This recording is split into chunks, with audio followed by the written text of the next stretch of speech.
Flirt করা ছেলেদের থেকে 100 হাত দূরে থাকুন।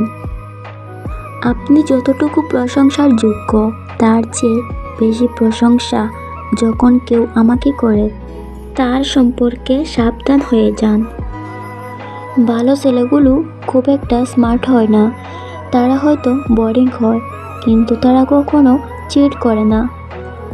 অন্যদিকে ফ্লার্ট করা পুরুষ অ্যাট্রাকটিভ হলেও কথার ফাঁদে ফেলে মেয়েদের সর্বনাশ করাই তাদের একমাত্র লক্ষ্য। এই জন্যে চেহারা না, চরিত্রের প্রেমে পড়ুন। সব সময় নিজের গাট ফিলিংসকে প্রাধান্য দিন। দেখে খারাপ মনে হয় না, কিন্তু মন থেকে কেন জানি না লোকটাকে পছন্দ হয় না। এমন হলে সেই ব্যক্তি থেকে দূরে থাকুন। আপনি কালো, শর্ট, মুখে ব্রণ, এগুলা কিছু না। সৃষ্টিকর্তা আপনাকে যেভাবে বানিয়েছেন আপনি সেভাবেই সুন্দর।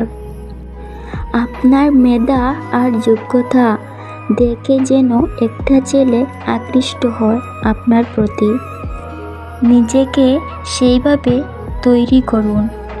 নিজেকে সুন্দর দেখানোর বাসনা মেয়েদের সবচেয়ে বড় দুর্বলতা। রূপচর্চায় কম, যোগ্যতা অর্জনে বেশি সময় দিন। চোখ বন্ধ করে কাউকে বিশ্বাস করবেন না। গণহারে ট্রাস্টের কথা বলছি। ট্রাস্ট ওয়ার্দি মেন অবশ্যই আছে। বাবার অফিসের কলিগ, মামার পরিচিত, বড় ভাইয়ের বন্ধু, একদম ফ্যামিলি পারসন। মহাপুরুষ টাইপের লোক, এরকম কারো সাথে একা কোথাও থাকবেন না। মনে রাখবেন, মেয়েরা কাছের মানুষদের দ্বারা সেক্সুয়ালি অ্যাবিউজ হয় সবচেয়ে বেশি।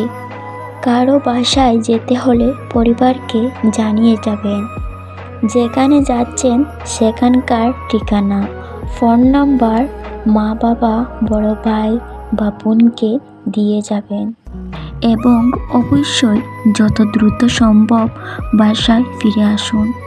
পরিবারের সদস্যদের ছাড়া কোথাও রাত কাটাবেন না।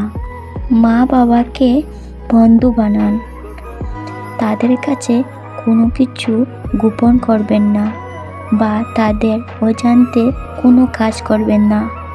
নিজের সিক্রেট কথাগুলো পরিবারের সদস্য ছাড়া অন্য কারো সাথে শেয়ার করা থেকে বিরত থাকুন। মনের কথা কাউকে বলে হালকা হতে চাইলে শ্রোতা হিসাবে ফ্যামিলি মেম্বারদের বেছে নিন। কারো সাথে সম্পর্কে জড়ানোর আগে বা কাউকে বিশ্বাস করার আগে 100 বার ভাবুন। হ্যাঁ, ঠিকই পড়েছেন, 100 বার। নিজের আবেগ সবসময় নিয়ন্ত্রণে রাখুন। মেয়েরা আবেগের কারণে ভিকটিম হয়। সবসময় সৎ পথে থাকবেন। খারাপ পথগুলো সহজ, অনেক বেশি আনন্দ দেয়, কিন্তু তা ক্ষণিকের জন্য। কঠিন পথ আপনাকে দেবে নিরাপত্তা, তা যত কষ্টেরই হোক না কেন।